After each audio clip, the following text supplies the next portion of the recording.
السلام علیکم. جوړ په خیر خوږو لیدونکو، هیله ده ټول به راته روغ او جوړ واوسئ. نن تاسو ته د داسې یوې پیغلې کیسه مې راوړې ده چې د خپلې مور لپاره خپله ځواني قربان کړه.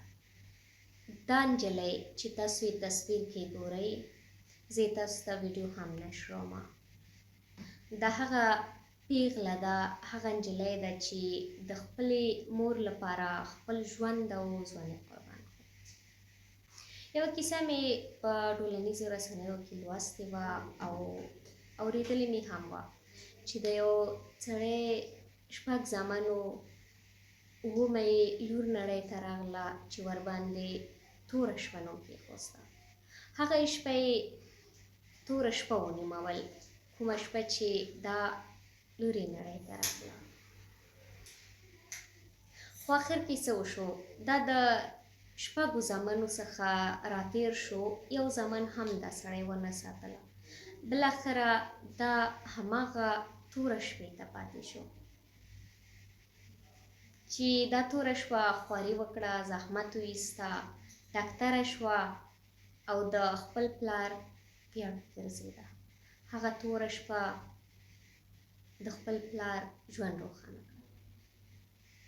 داسې ډېرې پیغلې، داسې ډېرې نجونې شته دی چې د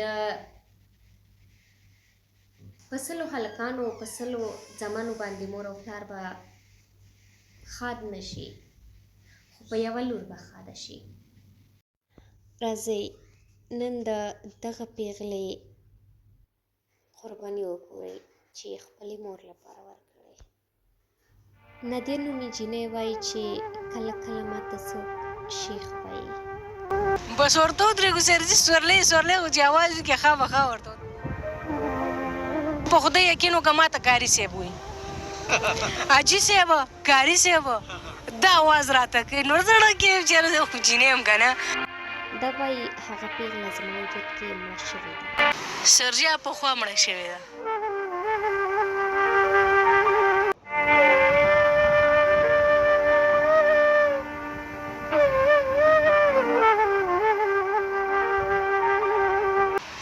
سرجي ویښته خو مې کټ کړي دي، تقریبا یو میاشت به یې کېږي، فنۍ مې کټ کړي. نو ګرمي ډېره سیوا وه سرجي، او بیا رکشه چلول په ګرمۍ کې، نو دا ډېر ګران کار دی. رومال به مې تړلی و د هغې په وجه چې دی نو ګرمي هم ډېره سیوا وه. دا خو اوس موسم ښه شو، نو بس برداشت نه بار شو، نو بس نهي ته لاړم، ویښته مې کټ کړه. نه بېبې خو راته وایي چې پرېږده. سرجي که څوک را باندې پوه شوي نو خامخا بیا به یې راته وایي چې سیټ ته ودرېږه. ولې چې نن سبا هغه کسان غټ ویښته پرېږدي که نه سرجي، چې د چا په مخ ګیره وبرېتې. زما خو په مخ ګیره هم نشته او نه برېښته، ولې چې زه لیډیز یم که نه سرجي، تاسو ته ښه پته ده. او د بار وخت هم داسې دی، ولې سرجي داسې راپسې دی چې نه پوهېږم چې په کومه لاره ترې لاړ شم. نو سرجي دا خبر درته زه وکړم، د مایوسۍ خبرې کول نه دي پکار که نه، خو ما د خپل مرګ سوالونه هم کړي دي.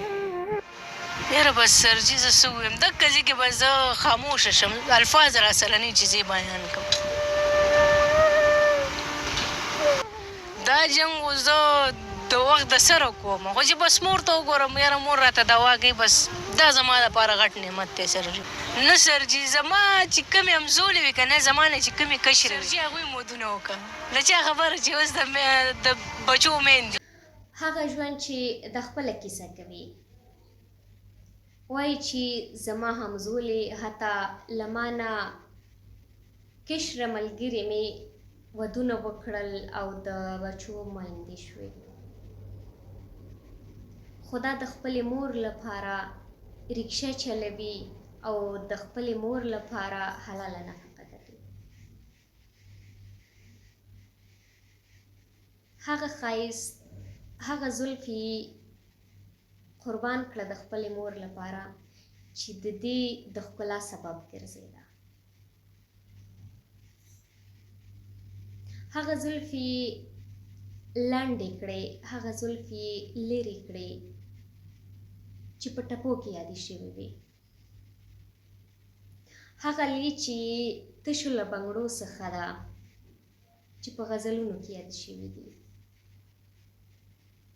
خو نن دا د نارینه‌و جوړه اغوستې ده ویښته یې کټ کړي دي او د خپلې مور د ژوند د خادمولو لپاره او خپلې مور ته د خوشحالي ورکولو لپاره، مور ته د حلالې نفقې ګټلو لپاره د نارینه‌و جوړه اغوستی، ویښته کټ کړی او رکشه چلوي.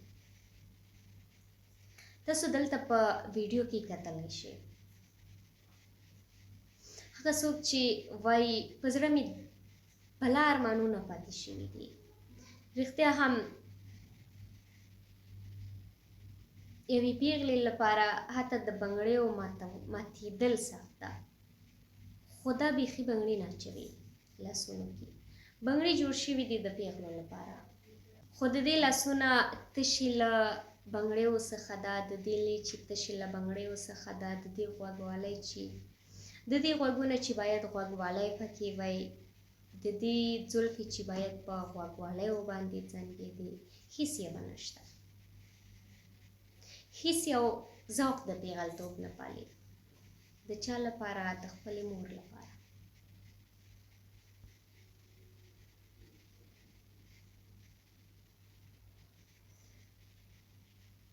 داسې ډېر ځوانان مې لیدلي دي، داسې ډېر زامن مې لیدلي دي چې مور او پلار یې عمر خوړلی شي، هغه کله یو ته ټېله کوي او کله بل ته ټېله کوي.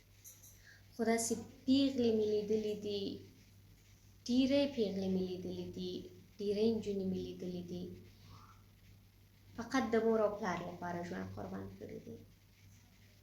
بیا په دې نړۍ کې زموږ او ستاسو په ټولنه کې کله چې نجلۍ پیدا شي، نجلۍ نړۍ ته راشي، یو غږ کېږي، وایي جینۍ وشوه.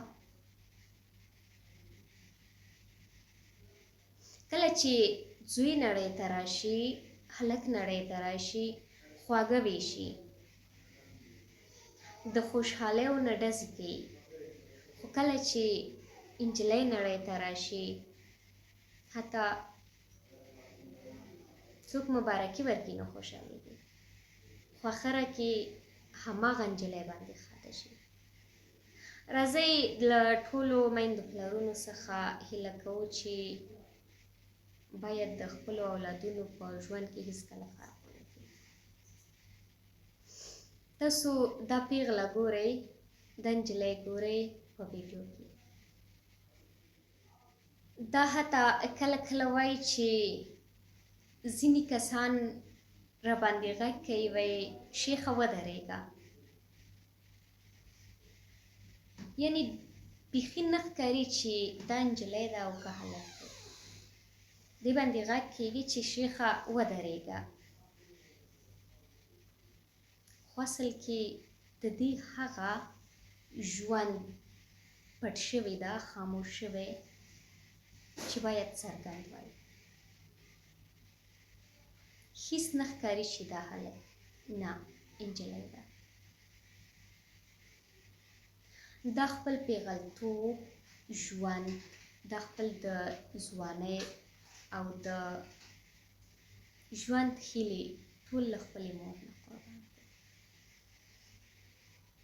داسې مبارزې پیغلې دي لا ډېرې شي، خو دومره ناهیلیو نه.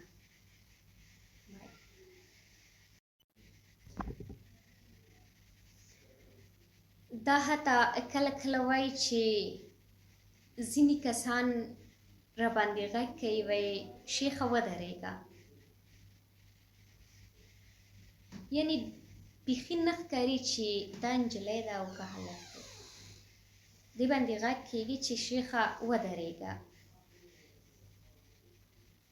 خو اصل کې د دې هغه ژوند پټ شوی ده، خاموش شوی، چې باید څرګند وای.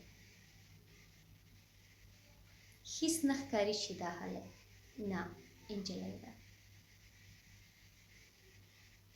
دا خپل پیغلتوب ژوند، دا خپل د ځوانۍ او د ژوند هیلې ټول له خپلې مور نه قربان کړي. داسې مبارزې پیغلې دي لا ډېرې شي، خو دومره ناهیلیو نه.